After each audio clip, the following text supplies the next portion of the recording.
यह शैतानी बच्चा 9,000 मीटर ऊंचे पहाड़ से गिरा। संयोगवश लूसी ने उसे पकड़ लिया। शैतानी बच्चा और लूसी दोनों बच गए। पर बच्चे के पैर में सिर्फ एक मोजा क्यों था? पता चला एक मोजा इस एजेंट के हाथ में था। कहानी यहीं से शुरू हुई। एक युवती लाल बैग लेकर जंगल में भाग रही थी। वह दरअसल एजेंट से भाग रही थी। एजेंटों से भागते हुए उसने सवाना पार किया, लेकिन यह रास्ते का अंत था। नाले से बचने का एकमात्र रास्ता कूदना था। जल्द ही पीछे के एजेंट उसे पकड़ने वाले थे। उसने कहा, लाल बैग तुरंत गिरा दो। लीसा ने धीरे से बैग खोला। उसमें एक शैतानी बच्चा था। एजेंट ने कहा, बच्चे को लेकर किनारे लौट आओ। लीसा चीखती हुई पीछे हटी, चट्टान के किनारे की ओर। यहां से गिरने पर वह चकनाचूर हो जाती। इस पल लीसा ने अपने हाथ ऊपर उठा लिए। उसने आखिरी बार बच्चे को विदाई भरी निगाह से देखा। लीसा को उसका लंच बॉक्स यूं ही मिल गया। बच्चे को लगा कि मां उसका इंतजार कर रही। फिर वो तेजी से चट्टान के किनारे पर चढ़ गया। एजेंट को कुछ गड़बड़ नजर आई। वह जितनी तेज हो सका वहां भागा, पर वो शैतान बच्चा बहुत तेज चढ़ने वाला था। पल भर में वो चट्टान के किनारे पहुंच गया। एजेंट बस एक पल पीछे रह गया। बच्चे का पैर छूटा, पर लाल मोजा पकड़ लिया। खुशकिस्मती से लूसी ने उसे नीचे पकड़ लिया। लूसी बहुत फुर्तीली लग रही थी। फिर उसने बच्चे को एजेंट को सौंप दिया। बच्चा ले जाने के बाद लूसी सोच में डूबी थी।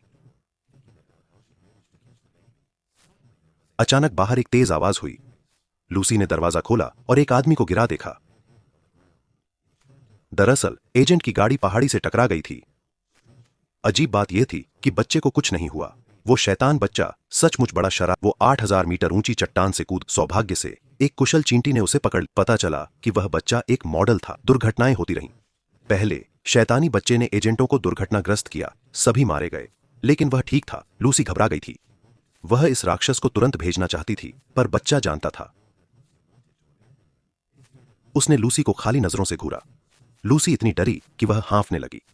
उसने शौचालय जाने के लिए एक विश्राम स्थल ढूंढा, पर आधे रास्ते में शैतानी बच्चा कार में रोने लगा। लूसी को पहले मल त्याग करना पड़ा। फिर उसने स्टोर के व्यक्ति को बच्चा थोड़ी देर के लिए दिया। जब लूसी शौचालय गई, अचानक उसे जाने की इच्छा नहीं हुई। उसने दोनों का फायदा उठाने का तरीका सोचा, इसलिए उसने आगे बढ़कर बच्चे को उसे दे दिया। बस शैतानी फिर लूसी ने धीरे से शौचालय का दरवाजा बंद किया। फिर उस शौचालय पर बैठी जिसे फ्लश करने की जरूरत। वह शौचालय के वेंट से बाहर निकली और धीरे धीरे उस कार तक पहुंची जिसे पैसों की जरूरत नहीं थी। चुपचाप ड्राइवर की सीट पर बैठ गई। लूसी वहां से निकलने ही वाली थी। अचानक सुपरमार्केट से एक आवाज आई। लूसी अभी भी बेचैन थी, इसलिए वह एक नजर डालने सुपरमार्केट में गई। हे भगवान, इस शैतानी बच्चे में बहुत ताकत थी। 7,000 मीटर गिरने पर भी उसे कोई चोट नहीं आई। बड़ी कार दुर्घटना में भी उसका एक बाल भी बांका नहीं हुआ। तो यह बच्चा कोई असाधारण बच्चा होना चाहिए। इस समय लूसी सुपरमार्केट के अंदर गई। हर जगह अस्त व्यस्त। लड़का फर्श पर सो रहा था।